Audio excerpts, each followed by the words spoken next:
Before I kick this off, I just wanted to give you a brief introduction of GMS.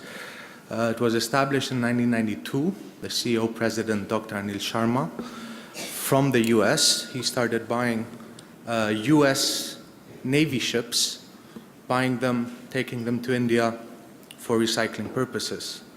He then went on and bought Russian Navy ships, started to grow, and now we have offices in Hamburg, Athens, Dubai, Singapore, Shanghai, Seoul, and Tokyo. We are basically cash buyers for ships and offshore assets for demolition, for recycling, or else solution providers for vintage assets. This right here is where the magic happens. This is one of the plots in Alang. This is the Lila yard, ship recycling yard, which actually has a statement of compliance from NK class, basically that it is Hong Kong convention compliant for environmental sound and safe ship recycling.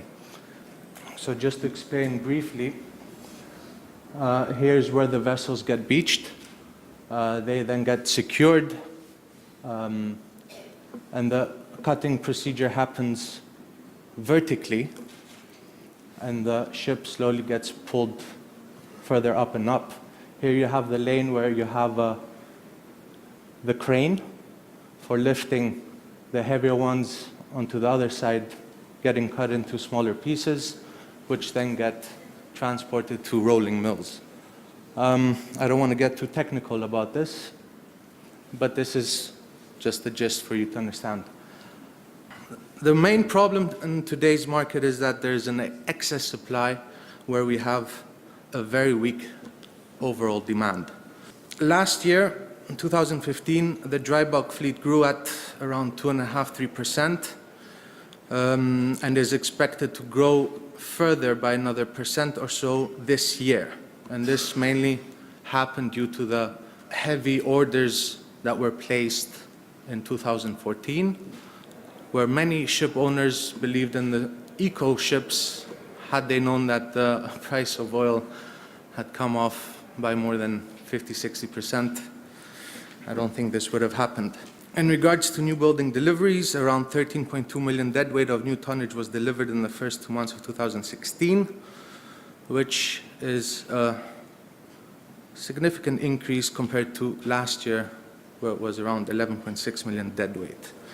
If you see in 2016, as opposed to in 17 and 18, most of the deliveries are going to hit the water this year. When we compare the new building order to the ships being recycled, this year so far, in terms of bulk carriers, 15.1 million deadweight has been recycled, but yet in the first quarter, around 17.6 million deadweight has hit the water. In all bulkers, tankers, and containers, we have seen an oversupply. Especially, you can see this in the tanker. In the tanker market, where basically only 500,000 deadweight has been recycled, and 7.8 million has hit the water. This is purely due to the tanker market today being probably the only healthy market. Tanker owners are pretty much the only ones that are smiling. Looking at the offshore market, here we are seeing a big struggle. Rigs in use are declining. Despite the dwindling operational rigs, supply-side concerns are highlighted in an order backlog of 61 floating rigs and then roughly 112 jackup rigs. Today, there's about 120 floating rigs that are idle and around 170 jackup rigs, which are again idle or stacked. So far in 2016, first quarter was around 4 rigs. I would say maybe it's 5 or 6 now, to be more precise, have been put up for sale. And there's about an estimated 85 floating rigs in the global fleet that should be considered as a non-core asset and needs to be recycled. Looking at FPSOs, we're seeing the same challenges being faced in this market as well. Out of the 277 FPSOs and 96 FSOs, around 26 are presently idle. On the other end, the order book stands at 72 FPSOs and FSOs, of which 20 will be delivered this year. Looking at offshore supply vessels, same story. Almost 20% of the fleet is idle.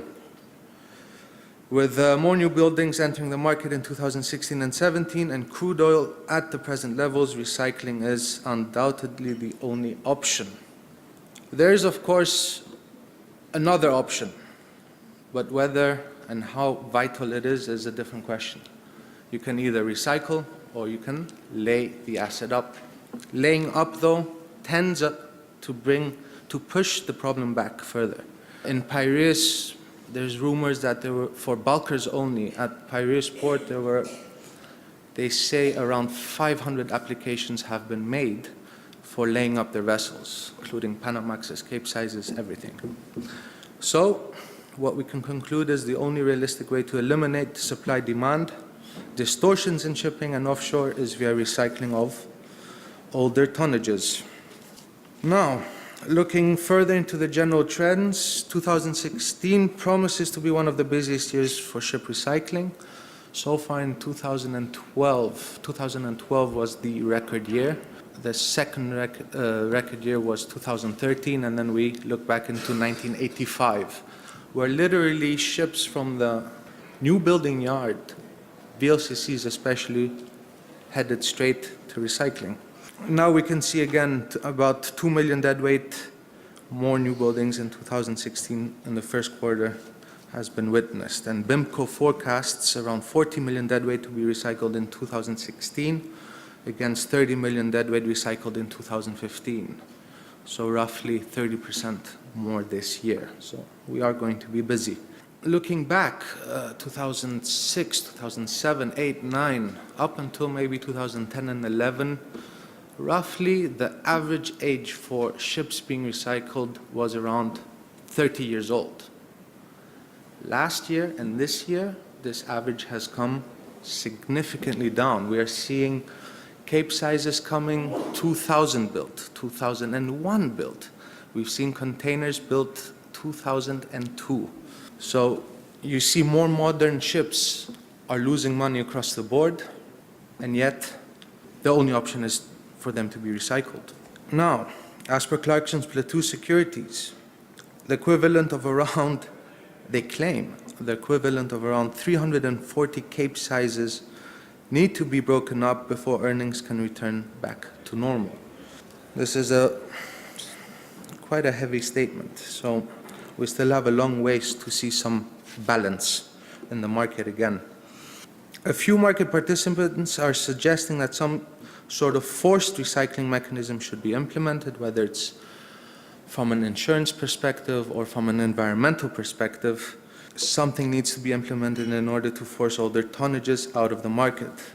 Deutsche Bank believes that if recycling continues at the rates it has last year, this year, if this is sustained, hopefully by next year, 2017, we'll see a more rational market.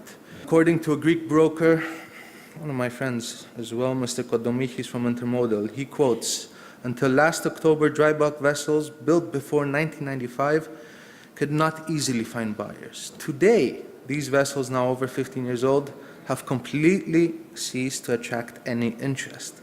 If the market remains depressed, buyers will even stop looking at vessels above 10 years old, as differences in prices between these and even younger vessels is currently very small. For those owners who are willing or forced to sell, demolition remains their only options." Now, looking at demolition prices, in October 2014, the price for an average bulker, let's say, was around $500 per metric ton of the LDT, the lightweight. $500. Since October 2014, the values have halved. We're looking at $250 today.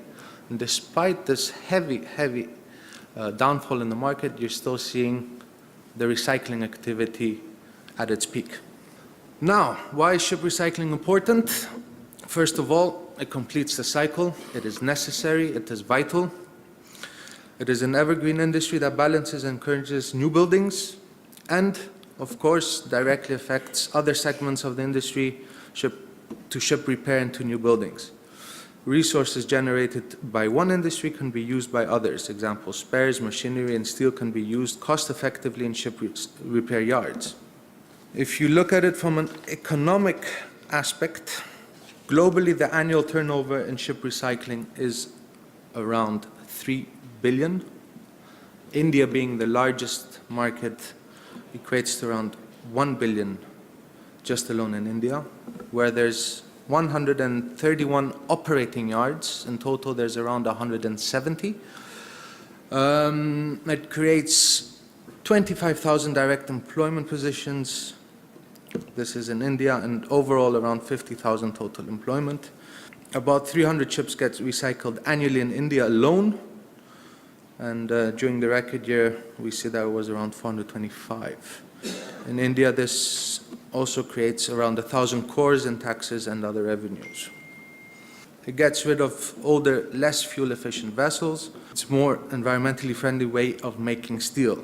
Using iron and steel from the ships itself instead of virgin iron ore offers savings in virgin materials, reduction in water use, air pollution, mining waste, consumer waste generated overall. And typical items reused from a vessel include steel, of course, as I showed you in the beginning. Steel plates are made, sold to re-rolling mills, which then melt it, re-roll it, produce a final product, which is then unsold again. It is amazing what is happening in Alang. For example, I've been in 2012, I've been in 2013, went again this year. There's been a drastic improvement in the yards itself. And just behind the Alang beach, you see all these stores where there's just one trader having only generators, the other one having only kitchens, the other one having only the pumps. It is very, very efficient. Around 97% of the ship itself is either reused or recycled. Moving on. Recycling used to be perceived as a very dirty, little sneaky part of the business. Things are improving over the years, not only physically at the yards itself, but business-wise as well. I mean, Dr. Sharma, GMS, we've become #1 by being ethically, business-wise correct. More and more people have started to recognize the shipping recycling and the perception of it from being viewed as the undertakers of the shipping industry. People are starting to recognize that it is a very vital part affecting the overall business. India was the first country to understand and develop a responsible ship recycling code. That was internally, nationally. Now we have the adoption of the Hong Kong Convention, which is the only international convention that applies to ship recycling, and which was actually based from the original Indian code. Of course, it's still now as a form of guidelines, it still has not been implemented. Japan, China, and China are the only countries in the world with yards that have received Hong Kong Convention Statement of Compliance certificates from the leading IX classification societies. Up to date, there's 4 yards in India which have been approved by NK Class. And now Class RENA has also begun. And by the end of the year, it is predicted that India will have the most yards with the most Hong Kong Convention Statement of Compliances. Last but not least, recycling is the industry of the future. Thank you very much for your time and your kind attention. Thank you. Thanks.